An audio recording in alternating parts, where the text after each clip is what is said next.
মা, ও মা, বলি ভাতগুলো যে নষ্ট হয়ে যাবে, এসে খেয়ে নিন। আমি আর কতক্ষণ বসে থাকবো বলুন তো এসব নিয়ে। ওগো, তুমিও চলে এসো না।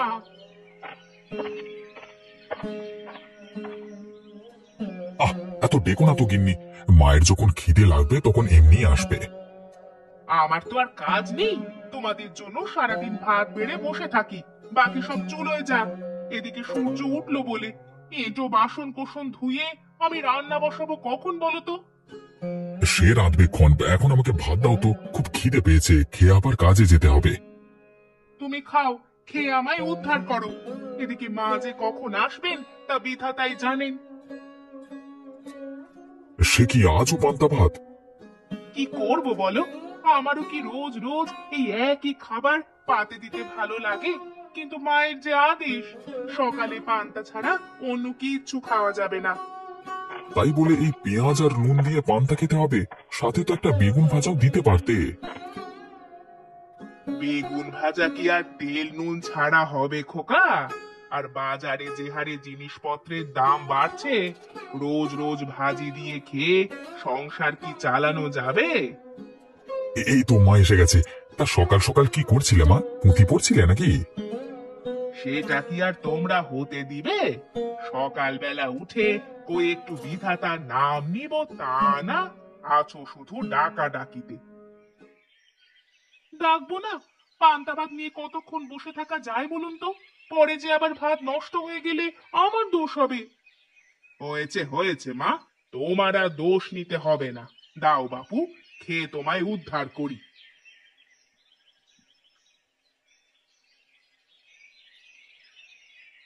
হাগিনি, আজকের পান্তা ভাতটা দারুণ হয়েছে গো। কেমন জানি লেবু লেবু গন্ধ করছে। হ্যাঁ বৌমা, আজকের ভাতগুলো খেতে খুব মজা লাগছে। হবে না খেতে? ভাত ভিজিয়ে রাখার সময় কটা লেবুর পাতা দিয়েছিলাম, তারই গন্ধ পাচ্ছেন। বেশ বেশ, তাহলেও প্রতিদিন একটু করে লেবু পাতা দিও কেমন? তার জন্য হলেও 2 গ্রাস ভাত মুখে দিতে পারবো। না না বৌমা, এ কাজ করো না। এমনিতেই ভাত বাড়ন্ত হয় প্রতিদিন, তার উপর যদি এত আয়োজন করো, তবে তো দুবেলার ভাত একবেলায় শেষ হয়ে যাবে। এমন করছো কেন মা? কটা পান্তা ভাতই তো খাচ্ছি। তোমার তেল নুন তো আর খেয়ে শেষ করছি না। চাকরি নেওয়ার পর খুব বড় বড় কথা বলতে শিখেছিস তাই না খোকা?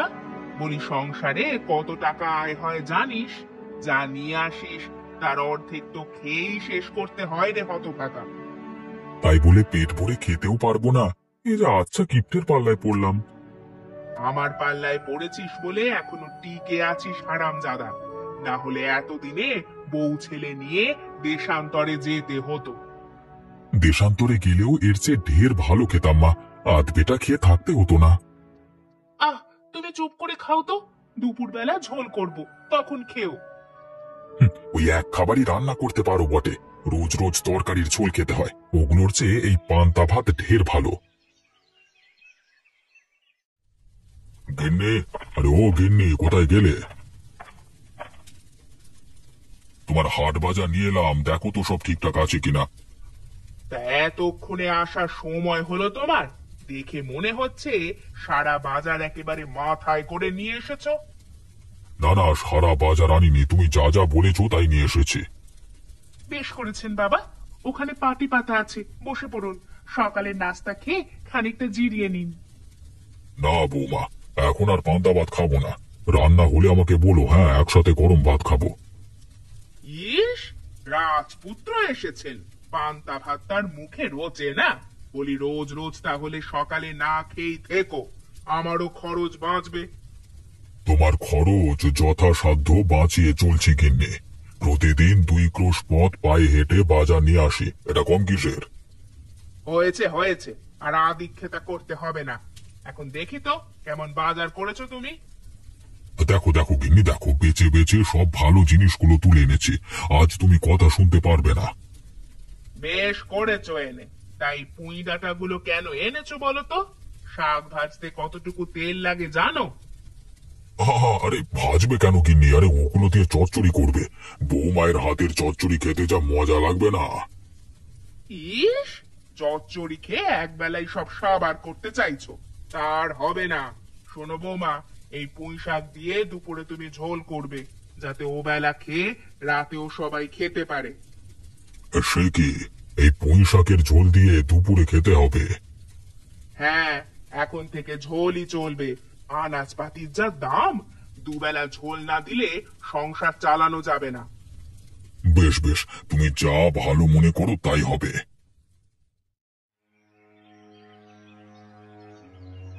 হ্যাঁ গো, শুনছো? আমাকে এক কাপ চা দিতে পারবে? মরণ, দেখছো না আমি উল বুনছি? চা খেতে চাও তো দোকানে যাও, ওখান থেকে খেয়ে এসো। দোকান থেকে খাওয়ার কি আর উপায় আছে গিন্নি? সেখানে গেলে তো পয়সা দিতে হবে। তাহলে না খেয়ে থাকো। যা খেলে পয়সা লাগে তা খেতে হয় কেন বাপু? তোমার কথা শুনলে হাওয়া খেয়ে থাকতে হবে গিন্নি। আমি না থাকলে ওটাও কপালে জুটতো না। আজ নেই কম মনে, কেবল অন্ন ধ্বংস করা। আমি তো কেবল অন্ন ধ্বংস করছি, তোমার মতো অন্যদের উপর ছুরি ঘোরাচ্ছি না তো। কি? আমি অন্যদের ওপর অত্যাচার করি? এই কথা তুমি আমায় বলতে পারলে? দাঁড়াও দাঁড়াও, আজ প্রকাশকে ডেকে এর একটা বিচার করছি। মা, ও মা, কোথায় আপনি? সে কি, তুমি কেন? আমি তো প্রকাশকে ডেকেছি। আপনার চিঠি এসেছে না, সেটা দিতেই এসেছি। চিঠি? এখন আবার কে চিঠি পাঠালে? কি আবার? ননি হয়তো পাঠিয়েছে। দাও তো দেখি, পড়ে দেখি। ননি পাঠালো। তা কি লিখেছে মা? নবীনকে নিয়ে কদিন আমাদের বাড়িতে থাকবে, তাই লিখলো। সে কি কথা, এই শীতের দিনে আলাদা অতিথি আপ্যায়নে যে অনেক টাকা লাগবে মা। তাই তো ভাবছি বৌমা, আমার মেয়েটার আর বুদ্ধি হলো না। এমন দিনে কি কেউ স্বামী নিয়ে বাপের বাড়িতে আসে? গিন্নি, এবার মজা বুঝবে তুমি। মেয়ে জামাই আসছে, ওদের তো আর না খাইয়ে রাখতে পারবে না। আমায় মজা দেখানোর খুব শখ, তাই না বুড়ো? তবে শুনে রাখো, আমার হাতের একটা টাকাও আমি মেয়ে জামাইয়ের পিছনে খরচ করব না। তাহলে ওদের খাওয়াবো কি মা? হাজার হোক ওরা তো আমাদের অতিথি, ওদেরকে না খাইয়ে তো রাখা যাবে না। আমরা যা খাই তাই খাওয়াবে। শোনো বৌমা, কাল থেকে রোজকার মতো ঝোল তরকারি রান্না করবে। আমি যদি কখনো বলেও ফেলি মাছ মাংস রান্নার কথা, তুমি তা রাঁধবে না। দুবেলাই তরকারিতে ঝোল দিবে, কেমন? ঠিক আছে মা, তাই করব। গিন্নি, আরে ও গিন্নি, কোথায় গেলে? বাজারের ব্যাগটা দিয়ে যাও তো। সে কি গো, এই সকালবেলা তুমি বাজারে যাবে?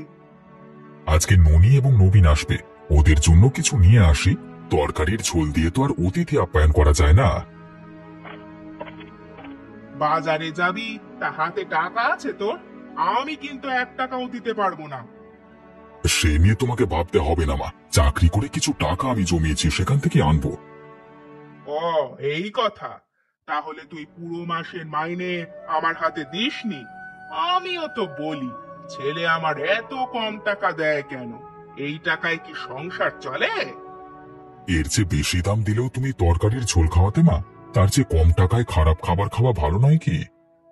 বুঝেছি, সব তোর ওই বউয়ের কুমন্ত্রণা। বিয়ে করার পর তুই বদলে গেছিস প্রকাশ। এখন আর মায়ের কথা মনে থাকে না, চুপি চুপি বউয়ের কাছে টাকা জমাচ্ছিস, তাই না? আরে আরে আরে, আমি কি করলাম আবার? সারাদিন আপনার কথা মতো চলে এখনো আমার দোষ গেল না? আকাশে চাঁদ উঠলে আজ না হোক কাল দেখা যাবেই বৌমা। আসুক একবার ননি বাড়িতে, ওদের সাথে বসে এর একটা বিহিত আমি করবই। ওসব কথা মেয়ে জামাইকে শুনিও না গিন্নি, লোকে জানলে মন্দ বলবে। তাছাড়া ছেলের উপার্জন দিয়ে আমরা চলছি, ওরা যেভাবে ভালো মনে করে সেভাবে খরচ করুক না। বুঝেছি, তুমিও ওদেরই দলে। আমার দুঃখটা কেউ বুঝলো না, যাকেই বলি সেই ভুল বোঝে। তোমার দুঃখ বোঝবার ক্ষমতা এই জগৎ সংসারের কারো নেই গিন্নি। বৌমা, শুধু শুধু সময় নষ্ট করো না তো। আমায় বাজারের ব্যাগটা দিয়ে রাঁধতে যাও। তোমাকে আজকে বাজারে যেতে হবে না বাবা, আমি গিয়ে মাছ তরকারি নিয়ে আসছি। বেশ বেশ, তাই যা বাবা। আমি তাহলে দেখি গিয়ে মা আমার কত দূর আসলো।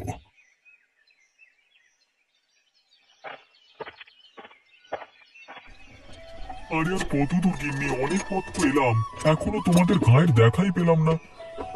আর বেশি দূরে নয় গো, ওই যে দেখছো তাল গাছটা, তারপরেই আমাদের গা। যাক, অবশেষে তোমাদের গায়ের দেখা পেলাম। আমি আগেই বলেছিলাম একটা জিপ নিয়ে আসতে, আমার কথা শুনলে না। এই মাটির পথ দিয়ে ওসব বড় গাড়ি চলবে না, পরে কাদায় চাকা আটকে গেলে আরেক বিপত্তি ঘটাবে। দিদি ঠাকুরন, গাড়ি আর যাবে না, এবার আপনাদের নামতে হবে তো। সে কি কথা, তোমার আবার কি হলো? এই গরুর গাড়ি আবার যাবে না কেন? সামনে রাস্তায় খানাখন্দ ভরা, গর্ত পড়লে গরুর পা ভেঙে যেতে পারে তো। থাক থাক ভাই, তাহলে আর যেতে হবে না, বাকি পথটা আমরা হেঁটে পেরিয়ে যাব। আর বেশি দূরে নয় তো, ওই তো আপনার শ্বশুর মশাই আসছে, তার সাথেই চলে যেতে পারবেন। আরে সত্যি তো, তাল গাছের নিচে বাবাই দাঁড়িয়ে আছে তো। আরে জামাই বাবা দেখছি তো, তা পথে আসতে কোনো অসুবিধে হলো না তো? না বাবা, অসুবিধে হয়নি কোনো। তা আপনি ভালো আছেন তো? এই তো আছি কোনো রকম। আয় মা, ভেতরে আয়, আমি তোদের জন্যই দাঁড়িয়ে আছি। ওদিকে বাড়ির সবাই অপেক্ষা করছে কখন তোরা যাবি। আমিও তোমাদের দেখার জন্য অনেক দিন ধরে অপেক্ষা করছি বাবা, ওর ছুটি হয় না, তাই তো আসতে পারিনি। এবার যখন এসেছিস অনেক দিন থেকে যাবি, এখন চল বাড়ি যাই। তাই চলুন বাবা।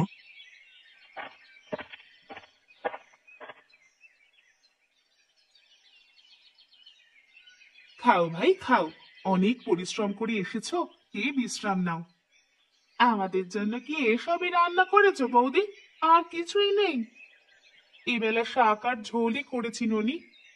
সে কি কথা, দাদা এতগুলো শিং মাছ আনলো, সেগুলো কোথায়? ওটা রেখে দেওয়া হয়েছে, রাতে মাছের ঝোল আর ডাল রান্না করা হবে। কি, 3 বেলায় তরকারির ঝোল? বলে তোমরা কি ঝোল তরকারি ছাড়া আর কিচ্ছু খাও না নাকি? কি করবো বলো, মা তো এই ঝোল তরকারি ছাড়া কিচ্ছু রাঁধতে দেন না। তোমাদের জন্য তাও আবার এই শাকটা রান্না করেছি অনেক কষ্টে। মায়ের কিপটেমি আর গেল না, মরার পর এত টাকা পয়সা সাথে নিয়ে যাবে নাকি? ননি, গুরুজনদের এভাবে বলতে নেই, ওনাদের নিশ্চয়ই সমস্যা আছে, তাই জন্যই এরকম খাবার রান্না করেছেন। কোনো সমস্যা নেই, আমি তো আমার মাকে চিনি, তিনি সবাইকে এরকম খাবারই খেতে দেন। বেশ, তাহলে কালকে আমি গিয়ে বাজার করে আনবো, তখন ওসব রান্না করো, কেমন? সে কাল দেখা যাবে, এখন যা আছে তাই দিয়ে দুটো ডাল ভাত খেয়ে নাও। বৌমা, আরে ও বৌমা, বলি সকালবেলার খাবার কি তৈরি হয়নি এখনো? আমাদের খাওয়া দাওয়া শেষ বাবা, তোমার জন্য অপেক্ষা করছিলাম, নাও এগুলো খেয়ে নাও। বেশ বেশ, কালকে জামাইয়ের সাথে গল্প করতে করতে অনেক রাত হয়ে গেছে, সেই জন্য আর সকালে উঠতে পারিনি। তা জামাই কোথায় গেল? ওকে খাওয়াসনি এখনো? ও খেয়ে বাজার করতে গেছে বাবা। সে কি কথা, কালকে না প্রকাশ বাজার করে আনলো, এত এত আনাজপাতি হলে যে নষ্ট হয়ে যাবে। কি জানি, মা তো বললো ঘরে কিছু নেই, তাই ঝোল তরকারি রান্না করেছে, তাই শুনে ওকে বাজারে পাঠালাম।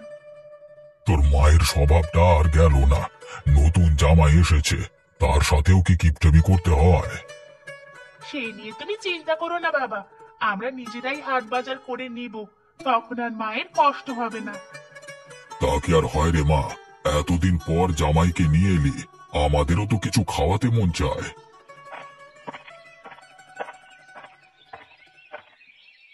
গিন্নি, আরে ও গিন্নি, কোথায় গেলে? দেখে যাও কত বড় মাছ এনেছি। ও, ওই তো ও চলে এসেছে। তা কি আনলে গো বাজার থেকে? ইলিশ মাছ এনেছি গিন্নি, আজ ওটা সর্ষে দিয়ে রান্না করব। বেশ বেশ, আমি বৌদিকে বলবো সর্ষে ইলিশ রান্না করতে। তাই করো মা, তাই করো, বৌমায়ের হাতের সর্ষে ইলিশের স্বাদই আলাদা। তা বাবা, তুমি আর বাজার হাতে দাঁড়িয়ে থেকো না, ওগুলো ওর হাতে দিয়ে চলো আমার সাথে, আজকে তোমাকে আমাদের গাঁটা দেখিয়ে আনি। তাই চলুন বাবা, আমিও অনেকদিন পাড়াগা দেখিনি।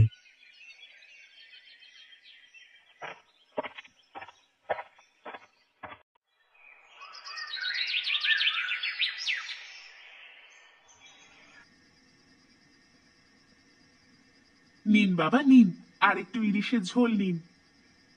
না না মা, আর ঝোল লাগবে না, এতেই হয়ে যাবে আমার। তা তোমার শাশুড়ি মা কোথায়? ও খাবে না? মায়ের শরীর খারাপ লাগছে, তাই এবেলা কিছু খাবে না। এসব ঝোল তরকারি ছাড়া আর কিছু রান্না করনি গিন্নি? আর কি রান্না করব, মা যেসব বলেছে আমি তো সেসবই রান্না করেছি। ও সকালে যে ইলিশ মাছ নিয়ে এলো সেটা কোথায়? ওগুলো কি সর্ষে দিয়ে রান্না করা যেত না? ওটা নুন মাখিয়ে শুকোতে দিয়েছি ননি, মাথা লেজ ছিল, ওগুলো দিয়ে ঝোল করেছি। আহ, শুধু ঝোল ঝোল আর ঝোল। তোমাদের এসব ঝোল খেতে খেতে খাবারে অরুচি ধরে গেছে। একটু ভুনা ভাজি করতে পারো না? আমি তো করতে চাই, কিন্তু মা আমায় ওসব করতে বারণ করে। ভুনা ভাজি করতে নাকি বেশি তেল মশলা লাগে। আর তুমিও তার কথা শুনে বসে থাকো কেন? একটু লুকিয়ে দুটো মাছ রান্না করলে কি হতো বলো তো? বৌমায়ের কোনো দোষ নেই প্রকাশ, ওকে শুধু শুধু কথা শোনাস নে। সব দোষ তোর মায়ের, ও নিজের হাতে সব আনাজপাতি দেয়। ইস, মাকে যে কিভাবে বোঝাবো? শুধু কি তরকারির ঝোল দিয়ে রোজ রোজ খাওয়া যায়? সে কথা তো মাকে কমবার বলা হলো না দাদা। সেই ছোটবেলা থেকে তরকারির ঝোল খেয়ে আসছি, এখনো একটু পাল্টালো না। মাকে এভাবে বোঝালে কোনো লাভ হবে ননি, তাকে অন্য উপায়ে বোঝাতে হবে, তাহলে যদি পরিবর্তন হয়। অন্য উপায়? সে উপায়টা কি বাবা জীবন? কি উপায় বলো নবীন, দয়া করে আমাদের মায়ের হাত থেকে আমাদের রক্ষা করো। শুনুন তবে,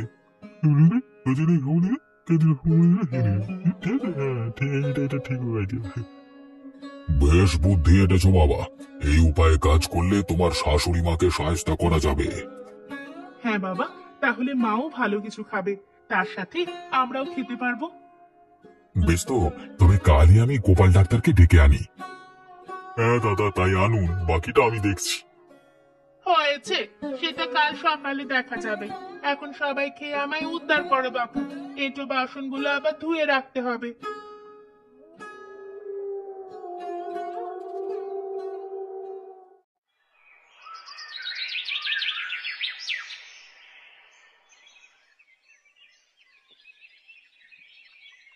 কি ব্যাপার গিন্নি, এত বেলা হলো এখনো শুয়ে আছো যে? খাওয়া দাওয়া করবে না নাকি? আমার শরীরটা ভালো লাগছে না গো, কেমন জানি মাথা ঘুরাচ্ছে, এখন খেলেই বমি হবে। বলো কি গো, রাতে কিছু খাওনি? এখন না খেলে যে দুর্বল হয়ে যাবে। আমি এক কাজ করি, গোপাল ডাক্তারকে ডেকে আনি। এক্ষুনি না দেখালে পরে বড় অসুখ বাঁধিয়ে ফেলবে। না না না, এর জন্য আর ডাক্তার কবিরাজের কাছে যেতে হবে না। এত এত টাকা দিয়ে চিকিৎসা করার থেকে এবেলা একটু বিশ্রাম নেই, তাতেই অসুখ সেরে যাবে। না মা, সে কথা বললে তো হচ্ছে না। আপনি অসুস্থ হয়ে শুয়ে থাকবেন আর আমরা মজার মজার রান্না খাবো, তা তো হতে দেওয়া যায় না। সে কি, তোমরা ডাক্তার নিয়ে এসেছো? হ্যাঁ মা, তোমার অসুখের কথা শুনে ঘুম থেকে উঠেই ডাক্তারবাবুকে আনতে গেলাম। ওহে ডাক্তার, তুমি দাঁড়িয়ে রইলে কেন? পরীক্ষা করে দেখো তো আমার গিন্নির কি হয়েছে। আগে রায় বাবু, আমি এক্ষুনি দেখছি। জিভটা একটু হাঁ করুন তো মা ঠাকুরুন। কি হলো ডাক্তার, এরকম গম্ভীর হয়ে গেলে কেন? গিন্নির কি বড় কোনো রোগ হয়েছে? কি করে যে বলি রায় বাবু, আপনার স্ত্রীর এক কঠিন রোগ হয়েছে, ওনাকে আর ভালো করা যাবে না। কঠিন রোগ? কি হয়েছে? কি হয়েছে আমার? ওগো ওগো, কি হয়েছে? আমি বাঁচবো তো? আপনার শরীরে রক্তের পরিমাণ কমে গেছে। এরকম চলতে থাকলে কিছুদিনের মধ্যেই আপনি, আর কি বলবো, মারা যাবো? ওগো ওগো, এ কি শুনছি আমি? না না না, আমি মরতে চাই না। ওগো ওগো, যে করেই হোক আমায় সুস্থ করো। হ্যাঁ ডাক্তার, যে করি হোক আমার গিন্নিকে তুমি সুস্থ করে দাও, সেজন্য যত টাকা লাগে আমি দেব। টাকা দিয়ে এই রোগ সারানো যাবে না রায় মশাই, কেবল একটা উপায় আছে, সে উপায়ে গিন্নিমাকে সুস্থ করা যাবে। কি উপায় ডাক্তারবাবু, বলুন সে কথা। এখন থেকে নিয়মিত খাওয়া দাওয়া করতে হবে, আর সব সময় মাছ মাংস এবং শাকসবজি খেতে হবে। তরকারির ঝোল ভর্তা ভাজি এরকম খাওয়া চলবে না।